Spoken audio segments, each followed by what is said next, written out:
Hi guys, for today's vlog, ang i-share ko sa inyo yung ginagamit ko na pampataba ng ating tanim. Kahit mabaho siya guys, super mabaho siya pero worth it. Kasi hindi ako gumagamit ng kahit na anong fertilizer or mga spray. Ganyan po kalaki at kataba yung ating tanim. So, iba talaga guys pag meron tayong tanim. And of course, hindi tayo makatanim pag wala tayong area.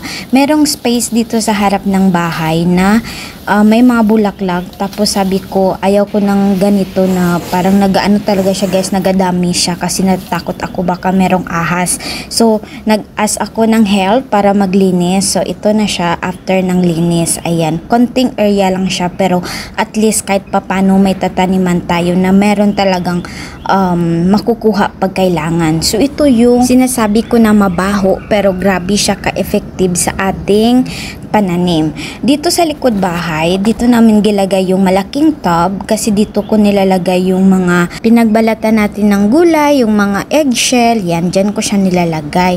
So, after mga ilang months, ayan na siya, nalata na siya guys at makahelp ito sa pampataba ng ating gulay. So, ito lang yung talaga yung ginagamit ko guys. So, isa-isa ko siyang nilagay dyan, ayan, para kahit na hindi tayo maglagay ng fertilizer, mataba yung gulay natin. And after guys, naghingi ako sa kapitbahay namin na fisherman ng old nila na fish net nila. So, nilagay ko yan siya protection sa mga monkey guys kasi ang mga monkey dito naninira talaga sila ng mga tanim. Kaya ang lahat dito sa paligid wala talaga sila tanim kasi yung monkey.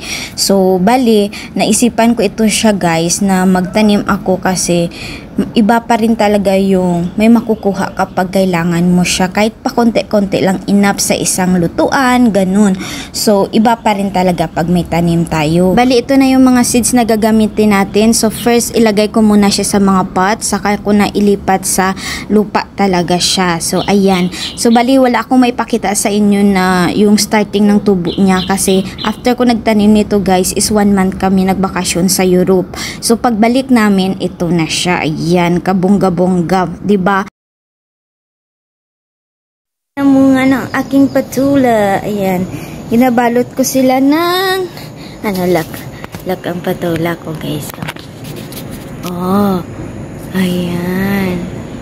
May bunga na ang aking patula. Ito maliliit pa ito sila. Inapang balot ko na, guys, kasi yung monkey. So ayan. Ito. Aking patula. Ayan. May bunga na. See, diba? Pag may tinani, may aanihin. Ayan, perfect timing talaga siya guys kasi galing kami ng Europe, puro karne. At least pagbalik ng Sri Lanka, may gulay tayo na maluluto. Yun yung purpose natin. At least meron tayo sa backyard natin. Kung kailangan natin, meron. Yan, patula yan siya guys. Tapos may arap po. So, this one, harvestin na naman natin. Dati nag-harvest ako. Ayan. So, ito harvestin natin siya. Meron dun sa taas guys. First patula ever! Ito na yung pinaka-highlight guys, yung pag-harvest talaga. So, sunod-sunod siya guys. Isang puno lang talaga itong patula ko guys. Pero napakaraming bunga. Ilang beses kami nag-harvest. Pati yung asawa ko guys, na-enjoy siya mag-harvest. Kasi hindi ko man siya makain lahat. So, hina-harvest niya ito. Dinadala niya sa hotel kasi niluluto sa mga guests like chop suey. Ayan, masarap yan siya sa chop suey. So, ayan, siya yan nag-harvest. Basta matataas na yung area ng patula. Kasi grabe talaga siya magkatay, super as in kaganda-ganda yung feeling basta may may tanim ka, masarap guys. So sana ganun, wala itong fertilizer guys ha, so yun lang talaga ginagamit ko. Ayan yung na-harvest niya, so dalhin niya yan sa hotel. And dito naman sa loob ng net natin, ayan, may mga kamatis na tayo, meron din akong kamatis doon sa taas, malalaki din siya. At ang ating okra, ayan, napakarami din yung bunga. So, meron din tayong kamote tops. At least kung tayo gulay-gulay para kay Olivia, meron talaga akong makuha. Tapos, meron akong tanglad. Ayan. So, grabe siya guys. So, kahit na pang everyday mo lang siya na need, ayan, yun yung purpose ko na magtanim ako. At least yan, may okra, fresh atin nga ari, tapos ating tomato, tapos may kangkong, may kamuti tops. Enough siya for Olivia. Tapos may add lang tanga kalabasa pag malunggay.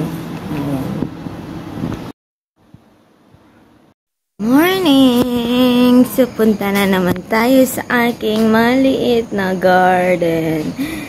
Ayan, napakasarap naman talaga gumising pag makita mo yung mga pananim mo. Wow! Yung ko,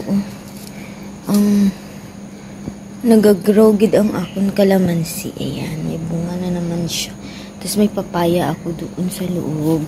But of course, isa lang gini kapuno ning ko guys. Patula ko guys. Pero look. Wow! Kasi yan pa. Patula again. Yan. Ha? So nice. So ayan yung tips ko guys, yung mga eggshell, yung mga pinagbalatan nyo ng gulay, mga sibuyas, ahos, wag nyo po yung itatapon. I-preserve nyo po yan siya sa malaking tub, antayin nyo na malata para magamit nyo siya as fertilizer, organic fertilizer. So ayan guys, nagdagdag ako ng mga tanglad natin. Tapos yung makita nyo ang kalamansi ko guys, buyag-buyag, damo gid siya sang bunga, as in. Tapos ang papaya ko hindi siya maglaki-laki kasi nga ang monkey kinukuha talaga nila guys, pumapasok talaga sila.